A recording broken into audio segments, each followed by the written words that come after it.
Dans ce journal, nous sommes maintenant avec notre correspondante chroniqueuse, Marianne Jean-Didier. Bonjour Marianne. Bonjour Erika.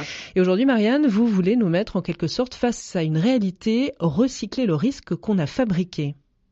Et oui Erika, 3 incendies en 8 mois, 8 en 4 ans. À Gonpontour en Charente, le site de recyclage de la Sirmette brûle avec une régularité qui n'a plus rien d'un accident.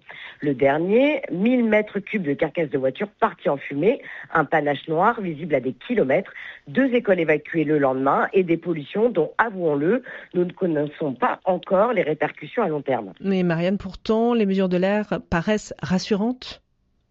Oui, Erika, officiellement, tout va bien. La préfecture a réalisé une quarantaine de relevés, aucun dépassement des seuils d'alerte. Sauf que les seuils de vigilance, eux, ont bien été franchis, jusqu'à 5 fois la valeur de référence pour certaines particules fines. Et un ingénieur en site pollué pose la vraie question.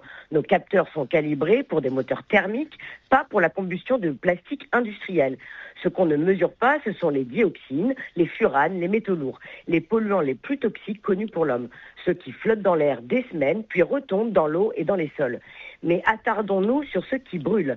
Des voitures, oui, mais aussi des trottinettes, nos brosses à dents électriques, ces mini-ventilateurs de poche qu'on jettera à la fin de l'été, des batteries au lithium, impossibles à retirer, des retardateurs de flammes qui, en brûlant, libèrent justement le pire.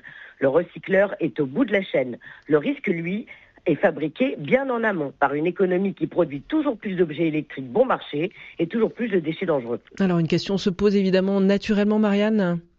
Et oui, Erika, comment éviter le prochain brasier?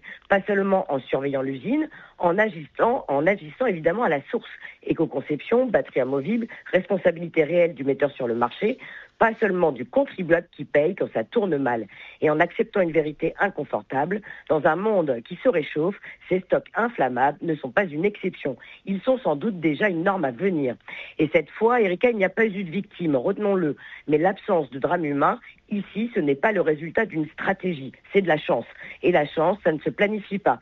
Le prochain incendie, lui, pourrait être tout autre. Et dans un contexte de réchauffement climatique, il est à parier qu'ici ou ailleurs, le prochain incendie est déjà en route. Merci beaucoup à vous, Marianne. On vous retrouve évidemment la semaine